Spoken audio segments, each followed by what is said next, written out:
Good morning everyone, and welcome to the Happy Harvest Homestead. This video is going to be an update video about our rabbit pasture pen and how our grow outs are doing. Quite a few things have happened since the last video about our pasture pen. To start off with, we had an escapee who thankfully we were able to catch. One black doe in particular, she likes to climb on top of the tractor. And one day we had it a little too close to the edge and she climbed on top and then jumped out, and it took quite some time to catch her, and then she kept escaping, and then we eventually figured out how she was getting out and we were able to fix the problem, and she's right here safe and sound. We nicknamed her Acrobat because she's the only one who was like doing crazy stuff climbing on top of the tractor.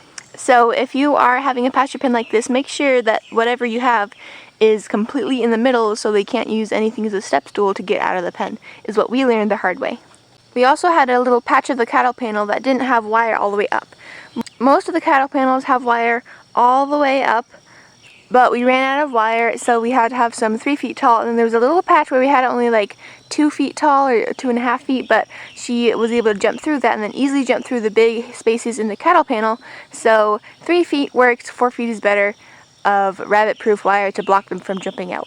But other than that, we have had no escapings. The wire on the floor to keep them from digging out works wonderfully. No one has dug out, it's just been jumping out, and we've fixed that problem, so we've had all the rabbits who need to be in here stay in here since then. Surprisingly, they haven't dug many holes inside of the pasture pen either. The only hole they've really dug is this one that kind of caved in. It was in the middle of the pasture pen. There was like a little embankment, like drop off cliff thing where there was like dirt, and then there was like a sheer drop and then no dirt. It was very small, but it was very inviting. I can see how they wanted to dig in it, and they did, and they didn't get really far, and then I accidentally stepped on it and it fell and broke. But they do kind of dig a little bit, but they haven't really dug on flat ground. It was just that one really inviting diggy place. I expected them to be digging more, especially because now they're getting older and they're pregnant and they're wanting to make nests for babies. Grow outs don't really want to dig a burrow that much, but older rabbits who are pregnant do. And I'm really surprised this is the only hole they've dug. And everything was going nice and well. It was normal and good until we started getting Pasteurella. Like our rabbits in the colony, these rabbits had a lot of stressors happening all at once. They were moved to a new area, and we introduced new rabbits to each other.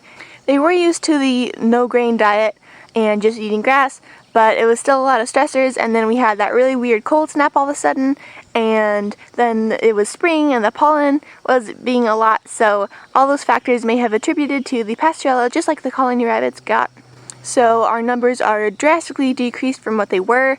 Most of the rabbits we butchered were a little too small because it was Pasturella. Thankfully you can eat rabbits that have Pasturella. We're just going to cook it all the way, and we're not going to eat any of the organs just to be safe. We used the parts of the rabbits that we didn't want to eat in a maggot bucket. We didn't feed it to our chickens or dog or anything like that. So we noticed a few rabbits sneezing, and then we'd kill them, and then maybe a day later there was another one sneezing, and then it kept happening every few days. We noticed another rabbit sneezing, and so I'd come out every day and just like sit for like 10 or 20 minutes just looking at the rabbits and observing them, making sure no one was sneezing. If someone was, I'd have to remember which one it was because I'd go in there, they'd all scatter, and I'd have to catch them, and it was kind of hard. But thankfully we've gotten mostly past that. We had one rabbit who was kind of sniffling a little bit, and I couldn't tell who it was for a while, but I was finally able to catch that one and butcher it, and now we have only 4 rabbits left from, I think it was 19 we had. We have 4 left. One is Ivanhoe, our backup buck, who thankfully he had no problems. He has survived both our coccidiosis problem that we had this winter and now this Pasturella problem we had this spring. So he is sure a hardy rabbit, and I'm really excited if we ever have to use him as a breeder, because Ronwin dies. I am confident that he will be a good breeder because he's so hardy. And then we have 3 grow outs who might not actually be grow outs much longer. We have Acrobat, who, that's still kind of her nickname. If we do end up keeping her, we're gonna probably change her name, but she is from one of our first litters this fall. She's kind of really old. She's been on only grass most of her life. She, like Ivanhoe, survived the winter with the coccidiosis problem, and now this spring. She is molting right now, and she looks kind of rough, but that will go away soon. She is actually pregnant as well. She's getting part of a dewlap, and her belly looks kind of really fat, and she is old enough to be pregnant, so that's exciting. And hopefully, I'm hoping that if she actually is pregnant on eating only grass, that would be amazing, and hopefully she has babies and stuff. And then if she is, we're totally going to keep her as a breeder, because that's our goal, is to have rabbits who can produce babies for eating for free, so we don't have to feed them pellets or grain. So hopefully she's getting enough nutrients from the just grass and weeds that she will be able to continue having her pregnancy and then give birth and care for her babies and nurse them. Probably that's what's going to happen, but we'll just have to wait and see what happens. But hopefully I have good news for you in hopefully a few weeks. And then we have two grow outs who, I don't know if they're girls or boys. They are both orange, and one of them kind of looks pregnant as well. I put a nest box in the tractor yesterday, so whoever needs to give birth can, and have a nest box in there.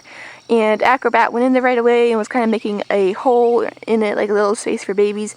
No one has given birth yet, but I came out last night and there is grass pulled, like they were building a nest, nesting with grass in there, and there's a little bit of orange fur. I don't know if a orange kit is a doe and she's pregnant and she's preparing to have babies, or if Acrobat got fur from another rabbit, you know, like had a fight or something and just pulled some orange fur out and then put it in there. That's possible too.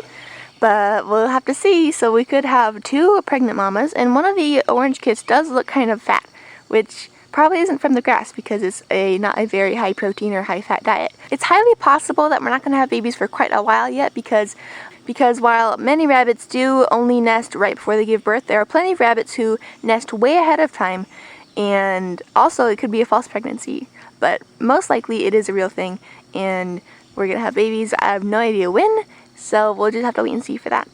So right now the numbers in the colony are very few because we've been having a lot of babies passing for various reasons. I have a bunch of videos about that if you're curious. But we don't really have any rabbits we want to move into the pasture pen. Ideally we'd be having babies and they grow up and be lots of them and you move them out and then we butcher them. But right now we don't really have anyone to move in, and there's plenty of room for just 4 rabbits in here. We only have to move the pasture pen maybe once or twice a week, depending on how much grass is in each section, because there's so few rabbits. So right now we're just going to keep them all in here. We don't really want to butcher anyone quite yet. Hopefully we have some pregnant bunnies and they'll give birth in here. If they can really have babies and raise them good on only grass, that would be so amazing. That would be a huge step to our eventual goal. So hopefully that's what happens. And so right now we're not really butchering anyone. We're just letting them live here. So it might be possible that this turns into another breeder colony and we build another pasture pen for the grow out kits if we need to. Or we just move any mamas who are good here into the colony that already is in the barn. But we'll just cross that bridge when we come to it. And for now, we're just going to keep moving them every few days and let them enjoy the grass and hopefully have babies.